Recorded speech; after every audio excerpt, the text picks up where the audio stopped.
नमस्कार। कभी सोचा है एक ऐसा आइडिया जिसका मकसद था लोगों को जोड़ना, वही आइडिया आगे चलकर दुनिया के सबसे बड़े संघर्ष की वजह बन गया। अजीब है ना, है ना?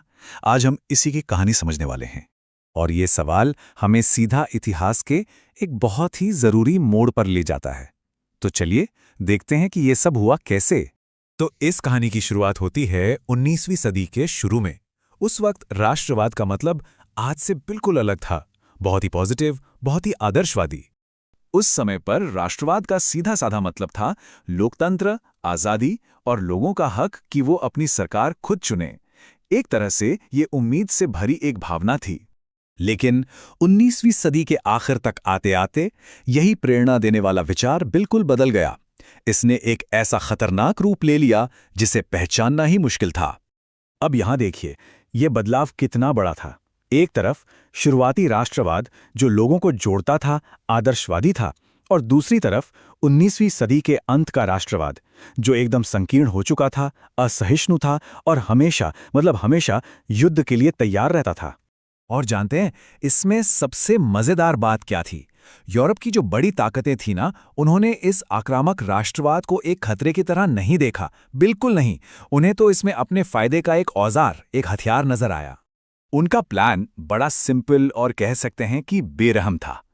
पहले वो किसी इलाके में लोगों की आज़ादी की चाहत को पहचानते, फिर उसी चाहत को अपने रणनीतिक फायदे के लिए इस्तेमाल करते, और अंत में अपनी साम्राज्यवादी महत्वाकांक्षाओं को पूरा करना, अपने साम्राज्य को बढ़ाना। और ये जो खतरनाक खेल था, ये सबसे ज्यादा खेला गया बाल्कन में। ये एक ऐसा क्षेत्र था जहां ये सारी विनाशकारी ताकतें एक साथ आ गई थीं, जैसे कोई तूफान। 1871 के बाद बाल्कन यूरोप में तनाव का सबसे बड़ा केंद्र बन चुका था। सच में इसे यूरोप का बारूद का ढेर कहा जाता था। बस एक चिंगारी की देरी थी। तो ये स्थिति इतनी विस्फोटक क्यों थी? इसके कई कारण थे। एक तो यहाँ अलग अलग तरह के स्लाव लोग रहते थे। दूसरा, जो ऑटोमन साम्राज्य उन्हें नियंत्रित करता था, वो कमजोर हो रहा था। तीसरी बात, रोमांटिक राष्ट्रवाद की लहर चल रही थी। हर समूह अपनी पुरानी आजादी की दुहाई देकर जमीन पर अपना दावा कर रहा था। और विडंबना देखिए, जब इन बाल्कन राष्ट्रों को आजादी मिली तो लगा शांति होगी, है ना? बिल्कुल नहीं, हुआ इसका उल्टा। ये एक दूसरे से और भी ज्यादा जलने लगे और ज्यादा जमीन के लिए आपस में ही लड़ने लगे। अब ये मामला और भी जटिल हो गया। कैसे? देखिए, स्थानीय संघर्ष तो चल ही रहे थे, लेकिन इसके ऊपर से यूरोप की बड़ी ताकतें भी आ गईं। रूस अपने स्लाव भाइयों पर प्रभाव चाहता था, जर्मनी अपनी ताकत बढ़ाना चाहता था, इंग्लैंड को अपनी नौसैनिक शक्ति बचानी थी, और ऑस्ट्रो हंगरी को अपनी सीमा पर कोई राष्ट्रवादी खतरा नहीं चाहिए था। मतलब हर कोई अपने अपने मतलब के लिए इस आग में घी डाल रहा था।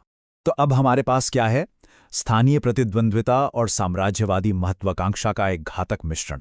और इसका नतीजा पूरी दुनिया पर होने वाला था। इस मिश्रण का पहला हिस्सा, आक्रामक राष्ट्रवाद, ये हम बनाम वो वाली सोच। इसमें हमने मिलाया साम्राज्यवादी महत्वाकांक्षा, यानी दूसरे देशों पर कब्जा करने और अपना दबदबा बढ़ाने का लालच। और जब ये दो विनाशकारी ताकतें आपस में टकराईं, तो नतीजा सिर्फ एक ही हो सकता था। 1914, प्रथम विश्व युद्ध की शुरुआत। राष्ट्रवाद और साम्राज्यवाद के इस जहरीले मिश्रण ने पूरी दुनिया को एक भयानक युद्ध में धकेल दिया। लेकिन इस तबाही के बाद भी एक विरासत छूटी, जिसने आगे चलकर दुनिया का नक्शा हमेशा के लिए बदल दिया। चलिए देखते हैं कैसे। प्रथम विश्व युद्ध की इतनी तबाही के बाद भी ये जो राष्ट्र राज्य का विचार था ना, ये पूरी दुनिया में फैल गया। देखिए, जो साम्राज्यवाद विरोधी आंदोलन थे, जो आज़ादी के लिए लड़ाइयाँ थीं, वो सब राष्ट्रवादी थीं। उन सब का एक ही सपना था, अपना एक आज़ाद राष्ट्र राज्य बनाना। और धीरे धीरे यही विचार पूरी दुनिया में एक मानक मॉडल बन गया। तो आखिर में सवाल ये उठता है, राष्ट्र राज्य का मॉडल तो पूरी दुनिया ने अपना लिया, लेकिन क्या वो खतरे जिन्होंने इस मॉडल को इतना विनाशकारी बना दिया था, मतलब आक्रामक राष्ट्रवाद और बड़ी ताकतों की महत्वाकांक्षाएं, क्या वो सच में कभी खत्म हुए, या वो आज भी हमारे आसपास मौजूद हैं? ये एक ऐसा सवाल है जिसका जवाब हम सबको सोचना चाहिए।